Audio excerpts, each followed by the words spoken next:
Bab 1 dimensi 3. Apa yang akan dipelajari pada bab dimensi 3 itu mempelajari tentang dimensi 3, bangun-bangun yang berbentuk dimensi 3.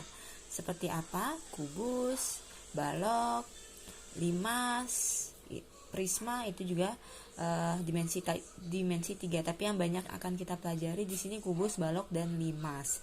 Apa yang akan dipelajari itu adalah titik, garis, dan bidang pada bangun ruang atau dimensi 3. Oke, yang pertama, lihat bukunya. Poin yang pertama, hubungan titik, garis, dan bidang pada ruang. Hubungan titik, garis, dan bidang.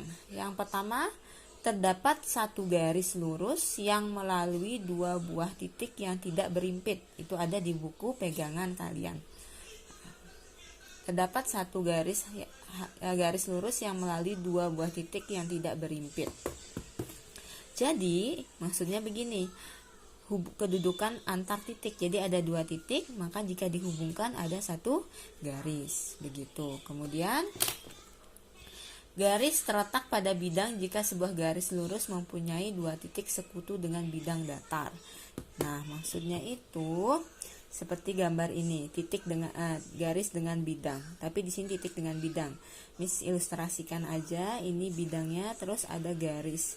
Di mana titik tersebut berada pada bidang dan pada garis, sehingga garis tersebut terletak pada bidang. Kemudian terdapat satu bidang datar yang melalui tiga buah titik yang tidak berimpit. Jadi, misalkan saja ada tiga titik. Misalkan titik ini, dan ini. Bayangkan aja ya, ada tiga titik yang tidak berimpit. Maka, jika dihubungkan tiga titik itu akan terbentuk sebuah bidang. Yaitu bidang yang bentuknya segitiga kan. Nah, ini yang dimaksud dengan akan terbentuk sebuah bidang. Terus, dapat dibuat satu bidang datar yang melalui sebuah garis dan sebuah titik yang tidak terletak pada garis. Dapat dibuat satu bidang datar yang melalui sebuah garis dan sebuah titik yang tidak terletak pada satu garis. Jadi misalkan ini satu garis dan satu titik. Kalau tadi kan tiga titik. Sekarang ini ada satu garis dan satu titik. Jika dihubungkan juga terdapat satu bidang. Kemudian terdapat satu bidang datar yang melalui dua garis berpotongan. Misalkan seperti ini. Nah, dua garis yang berpotongan. Jika dihubungkan garis-garis ini, maka akan terbentuk satu.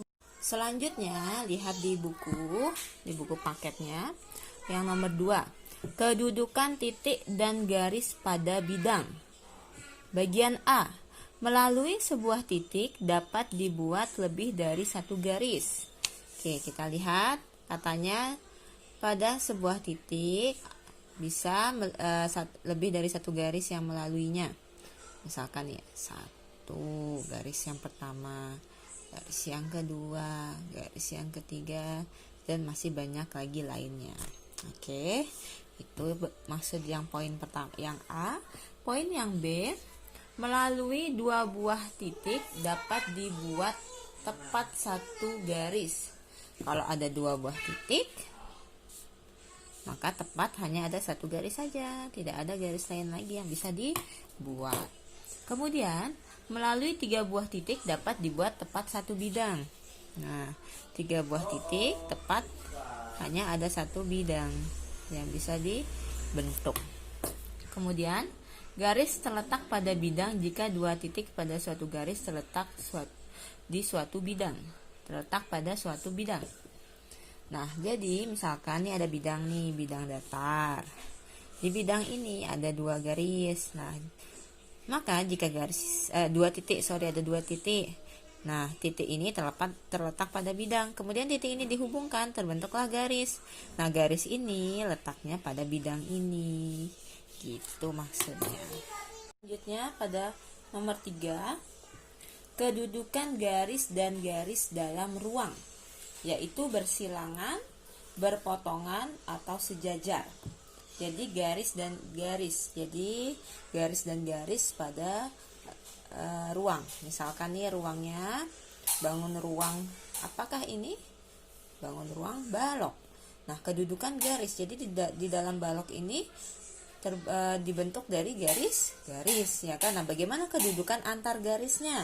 Itu ada 3, bersilangan, jadi ada garis yang saling bersilangan, ada yang berpotongan dan sejajar. Yang bagaimana bersilangan? Bersilangan itu seperti garis AH dan EG. AH dan EG, ini G nih. Nah, AH dan EG. Kenapa dikatakan bersilangan? Karena mereka tidak terletak pada satu bidang. Jadi bidangnya berbeda. AH kan bidangnya di samping, EG bidangnya di atas. Itu bidang yang berbeda. Dan tidak ada titik temu dari kedua garis tersebut. Ini AH di samping begini, EG di atas, tidak ada pertemuan. Sehingga dua garis tersebut saling bersilangan. Kemudian saling berpotongan. Jika berpotongan itu seperti gambar yang ini. Berpotongan itu mereka ada titik persekutuannya. Nah, mempunyai titik persekutuan. Coba kita lihat. Garis HB dan AG. HB dan AG mempunyai titik persekutuan. Nih di O ini. Sehingga keduanya berada pada bidang yang sama. Karena ada titik persekutuannya, jadi mereka ada di bidang yang sama. Bidang apakah itu? Ya, jadi mereka ada di bidang yang sama. Bidang apakah itu? Bidang miring, yaitu bidang dari AB GH, miring, bidang diagonal ruang dari sisi bawah depan ke atas belakang. Terus yang ketiga itu sejajar, dua garis yang bersejajar. Yang sejajar itu saat dua garis tersebut berada pada bidang yang sama. Nah, bidang apa ini? Misalkan ini BG dengan FH, yaitu bidang BG, BD, FH. Nih, bidang miring ini. Nah, tetapi keduanya tidak punya persekutuan antara dua garis ini. Kalau berpotongan ada persekutuannya. Ini di bidang yang sama dan ada persekutuan kalau berpotongan. Kalau sejajar itu di bidang yang sama tapi tidak ada persekutuannya. Garis ini tidak ada pertemuannya garisnya. Kalau bersilangan itu di bidang yang berbeda dan tidak ada persekutuannya. Itu ada 3 ya. Bersilangan, berpotongan, sejajar, garis dan garis pada ruang. Dalam ruang itu ada 4, berpotongan tegak lurus, sejajar dan berimpit. Yang pertama berpotongan yang biasa tanpa tegak lurus ya, yaitu di mana bidang contohnya nih BDHF dengan garis CE. Nah, ini berpotongan, jadi garisnya memotong di bidang ini, yaitu di titik O. Nah, ini contoh garis dengan bidang yang berpotongan. Kemudian yang kedua, berpotongan sejajar. Nah, ini sejajar. Bidang alas yaitu ABCD dengan garis PQ. Ini tegak lurus. Dia bertemu di titik P. Kenapa tegak lurus? Karena di sini bentuknya siku-siku. Sudut yang dibentuk antara bidang dengan garis. Terus misalkan ya, garis apa lagi yang tegak lurus dengan bidang ABCD? Misalkan nih CG ini juga tegak lurus dengan bidang yang alas. Kemudian yang ketiga itu sejajar. Sejajar itu adalah di mana bidang tersebut posisinya sejajar dengan garis. Nah, seperti ini. Jadi kita ambil garis pada bidang, contoh di sini garis AC. Kemudian garis AC itu apakah sejajar dengan garis EG? Oh, sejajar. Berarti garis ini dengan bidang ini sejajar. Misalkan mau ngecek bidang alas dengan FH, apakah sejajar? Ambil aja pada bidang tersebut yang mewakili ambil garis yang mewakili bidang alas yang sejajar dengan FH, yaitu BD. Ini kan BD ini bisa mewakili bidang bawah. Nah, BD sejajar dengan FH.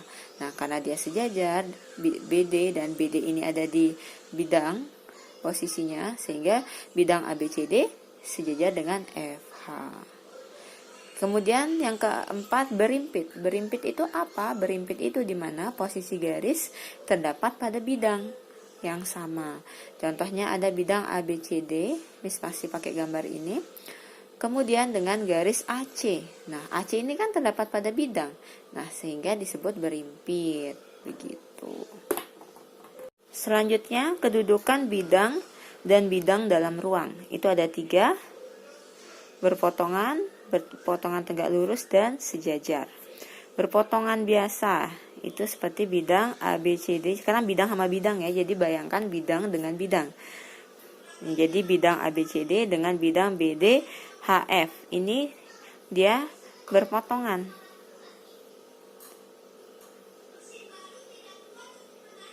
Berpotongan di mana persekutuannya pada garis BD. Nah, jadi bertemunya di garis BD antara kedua bidang tersebut. Kemudian gambar yang kedua ini garis PQ, lihat garis PQ. PQ adalah garis persekutuan antara bidang AC,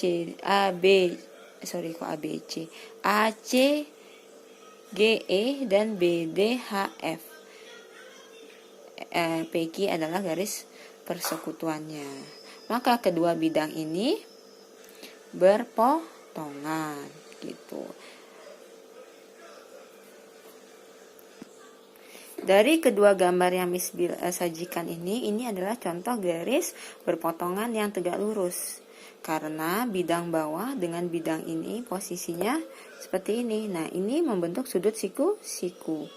Ya kan, bentuk sudut siku-siku itu tegak lurus. Ini juga sama, begini posisinya. Nah, ini kalau kita tulis itu tegak lurus, sehingga membentuk siku-siku, maka dia tegak lurus. Yang tidak tegak lurus itu perpotongannya misalkan alas dengan sisi diagonal begini, itu membentuk sudut lancip, itu berpotongan biasa. Kemudian untuk yang sejajar itu gampang, bidang dengan bidang yang sejajar, lihat aja tidak ada titik persekutuannya, begitu, seperti gambar ini.